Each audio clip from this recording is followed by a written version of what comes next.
रवींद्र पोपटकर यांच्या शेतामधील घरामध्ये साप आढळल्याची माहिती त्यांनी फोनद्वारे तात्काळ दिल्यानं एक दुर्मिळ आणि महत्त्वाचा भारतीय अजगर इंडियन रॉक पायथन सुरक्षितपणे पकडण्यात वन्यजीव रक्षकांना यश आलंय।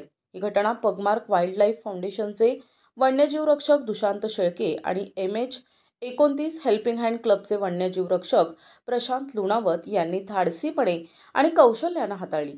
त्यांनी घटनास्थळी पोहोचून अजगराला कोणतीही इजा न पोहोचवता व्यवस्थित पकडले आणि नंतर वनविभागाच्या अधिकृत नोंदीनंतर तो निसर्गाच्या अधिवासात मुक्त करण्यात आला। पकडलेल्या अजगराची लांबी सुमारे 7 फूट होती।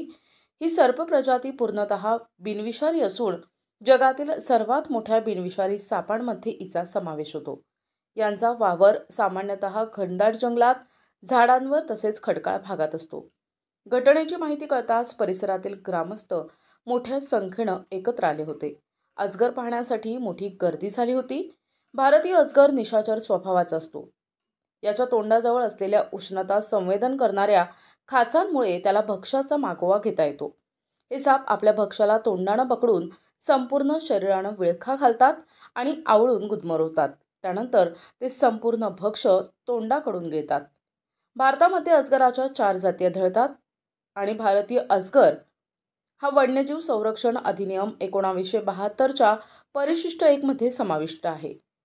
त्यामुळे याच्या शिकारीस अथवा छळास कायद्यानं सक्त मनाई आहे। या कायद्याचं उल्लंघन केल्यास 3 ते 7 वर्ष तुरुंगवास आणि 10,000 ते 25,000 पर्यंत दंड होऊ शकतो, अशी माहिती वन्यजीव रक्षक दुशांत शेळके आणि प्रशांत लुणावत यांनी नागरिकांना दिली। साप दिसल्यास घाबरून न जाता तज्ज्ञांच्या मदतीनं त्याचे संरक्षण करावे असे आवाहन त्यांनी शेवटी केले।